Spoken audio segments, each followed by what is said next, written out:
Unforgettable stories out of Western Jamaica from the scrapbooks of Adrian Freighter. Under their mandate to serve, protect and reassure, police officers serving the Jamaica Constabulary Force are also expected to be above reproach in their personal and professional lives, meaning honesty, integrity and decency should be their collective motto. Unfortunately, over the years, many policemen and women have embarrassed the organization, displaying behavior akin to common criminals who have not been exposed to professional training. After many embarrassing situations that have tainted the police force, perhaps the most embarrassing was an incident in 2009 when all 18 police personnel assigned to the Mt.Salem Police Station in St. James were yanked off duty by Police Commissioner Rear Admiral Hardley Lewin as part of a probe into their alleged involvement in lottery scamming. The stain of the allegation was of such magnitude that the Mt.Salem Police Station was like a pariah to the JCF, and the officers who were interdicted became the subject of much public ridicule, to include being publicly called out by the police commissioner, who stated that investigations had revealed that a fake cop who had operated out of Mt.Salem Police Station for 6 months was deliberately recruited by corrupt police officers to carry out their dirty deeds, to include their involvement in lottery scamming. The bogus cop, who was identified as 23 years old Courtney Grayson, reportedly provided police commissioner with crucial information after he was busted. And it is believed that the information he provided was crucial in the decision by the commissioner to send home the 18 police officers who were interdicted. According to the commissioner, Grayson did not get in on his own, but was in fact recruited by corrupt officers. He, in reference to Grayson, never tricked the system, but through deliberate action on the part of police officers in St. James, deliberate action on their part, he was recruited and incorporated into the illicit activities connected with the lottery scam. The wrongdoers planted him in, and amongst them, working in concert with him, he was part and parcel of the illicit operation.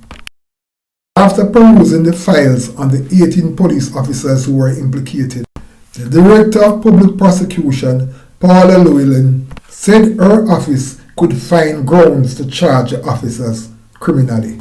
At a later date, the Commissioner recommended that 6 of the 18 police personnel be reinstated, 10 retired in the public interest, and 2 face further investigations. At the time of the allegations against them, the interdicted police personnel vigorously declared their innocence and threatened to take the matter to court to clear their names. In this edition of Lest You Forget, we will be looking at the implication of the stain brought on the Mt.Salem Police Station by the interdiction from a Gleaner story which was published some 3 years later under the headline, Mt.Salem's Shame. According to one officer, there is a stigma in the division that it is the outcasts and no-goods who are sent to Mt.Salem to work. The burden is so heavy, plus the resources for our work are not the best. There are persons who prefer to go out of parish to work than take up a transfer at Mt.Salem because of the stigma. It is really depressing. There are hard-working men and women at the station who are almost afraid to carry out their work because all complaints made against them are taken as true and corruption related by superiors before an investigation is done. Interestingly, it should be noted that Reverend Courtney Walters, the Era 1 Police Division chaplain, said he was unaware of any psychological pressure being experienced by the police officers at Mt.Salem. I don't know of any residual reaction from that incident. Of course, individual men and women will want counseling sessions, but I do not detect that there is any adverse effect from that incident, said Walters. There was a significant rotation of personnel there and new leadership put in place.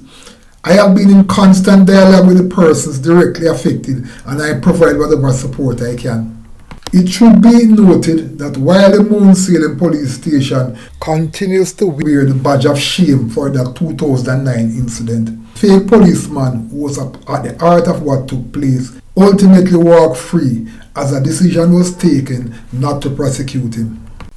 In looking back at that situation at the Mt.Salem Police Station, it was one of those unforgettable stories out of Western Jamaica. Unforgettable stories out of Western Jamaica from the scrapbooks of Adrian Freighter. Before you go, please remember to subscribe.